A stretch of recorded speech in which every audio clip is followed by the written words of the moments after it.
ಕುಕ್ಕರಲ್ಲಿ ಈಸಿಯಾಗಿ ಟೊಮೆಟೊ ಬಿರಿಯಾನಿ ಮಾಡೋದು ಹೇಗಂತ ತೋರಿಸ್ತಾ ಇದ್ದೀನಿ. ಕುಕ್ಕರ್ ಒಂದು ಸ್ವಲ್ಪ ಬಿಸಿ ಆದಮೇಲೆ ಒಂದು 4 ಟೇಬಲ್ ಸ್ಪೂನಷ್ಟು ಎಣ್ಣೆ ಹಾಕ್ಕೊಳ್ಳೋಣ.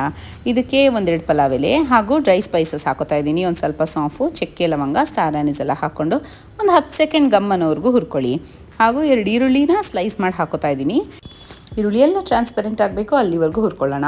ಒಂದು ಅರ್ಧ ಕಪ್ಪಷ್ಟು ಪುದೀನ ಹಾಗೂ 1 ಕಪ್ಪಷ್ಟು ಕೊತ್ತಂಬರಿ ಸೊಪ್ಪನ್ನ ಸಣ್ಣಗೆ ಹೆಚ್ಕೊಂಡು ಹಾಕೊತಾ ಇದ್ದೀನಿ. 1 ಟೇಬಲ್ ಸ್ಪೂನಷ್ಟು ಶುಂಠಿ ಬೆಳ್ಳುಳ್ಳಿ ಪೇಸ್ಟ್ ಹಾಕ್ಕೊಂಡು ಅದರ ಹಸಿ ವಾಸನೆ ಹೋಗೋವರೆಗೂ ಹುರ್ಕೊಳ್ಳೋಣ. 3 ಹಸಿಮೆಣಸಿನ್ಕಾಯಿ ಹಾಗೂ 3ರಿಂದ 4 ಟೊಮೆಟೊ ಚೆನ್ನಾಗಿ ಹಣ್ಣಾಗಿರಬೇಕು. ಆ್ಯಪಲ್ ಟೊಮೆಟೊ ಅದನ್ನೇ ಹಾಕ್ಕೊಳ್ಳಿ.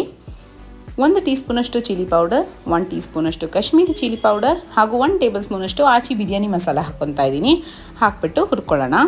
1 ಚಿಕ್ಕ ಕಪ್ಪಷ್ಟು ಮೊಸರು ಹಾಕ್ತಾಯಿದ್ದೀನಿ. ಹಾಕ್ಬಿಟ್ಟು ಚೆನ್ನಾಗಿ ಮಿಕ್ಸ್ ಮಾಡಿ ಹುರ್ಕೋಬೇಕು. ಟೊಮೆಟೊಸ್ ಎಲ್ಲ ಸ್ಮ್ಯಾಶ್ ಆಗಬೇಕು. ಆವಾಗಲೇ ಒಳ್ಳೆ ಗ್ರೇವಿ ರೆಡಿ ಆಗುತ್ತೆ ಟೊಮೆಟೊ ರೈಸ್ ಮಾಡೋದಕ್ಕೆ.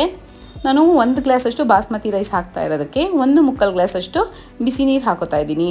ರುಚಿಗೆ ತಕ್ಕಷ್ಟು ಉಪ್ಪು ಹಾಕಿ 1 ಗ್ಲಾಸಷ್ಟು ಬಾಸ್ಮತಿ ರೈಸ್ನ ಅರ್ಧ ಗಂಟೆ ನೆನೆಸಿಟ್ಬಿಟ್ಟು ಹಾಕೋತಾ ಇದ್ದೀನಿ. ಹಾಕ್ಬಿಟ್ಟು ಮಿಕ್ಸ್ ಮಾಡ್ಕೊಳ್ಳೋಣ. ಈಗ ಕುಕ್ಕರ್ ಲಿಡ್ ಕ್ಲೋಸ್ ಮಾಡಿ 2 ವಿಸಿಲ್ ಬರೋವರೆಗೂ ಬಿಡೋಣ. ಆಮೇಲೆ ಪ್ರೆಷರೆಲ್ಲ ಅದಾಗದೆ ರಿಲೀಸ್ ಆಗಬೇಕು. ಆಮೇಲೆ ಲಿಡ್ ಓಪನ್ ಮಾಡಿದ್ರೆ ನೋಡಿ ಟೊಮ್ಯಾಟೊ ಬಿರಿಯಾನಿ ರೆಡಿ ಆಯಿತು. ತುಂಬ ಸಿಂಪಲ್, ಮನೇಲಿರೋ ಇಂಗ್ರೀಡಿಯೆಂಟ್ಸಲ್ಲೇ ಮಾಡೋದು, ಬಟ್ ನಿಮಗೆ ರೆಸ್ಟೋರೆಂಟ್ ಥರ ಫೀಲ್ ಬರುತ್ತೆ. ಇದನ್ನು ಲಂಚ್ ಬಾಕ್ಸ್ಗೆಲ್ಲ ಪ್ಯಾಕ್ ಮಾಡೋದಕ್ಕೆ ತುಂಬಾ ಚೆನ್ನಾಗಿರುತ್ತೆ. Raita is the best combination ಇದಕ್ಕೆ.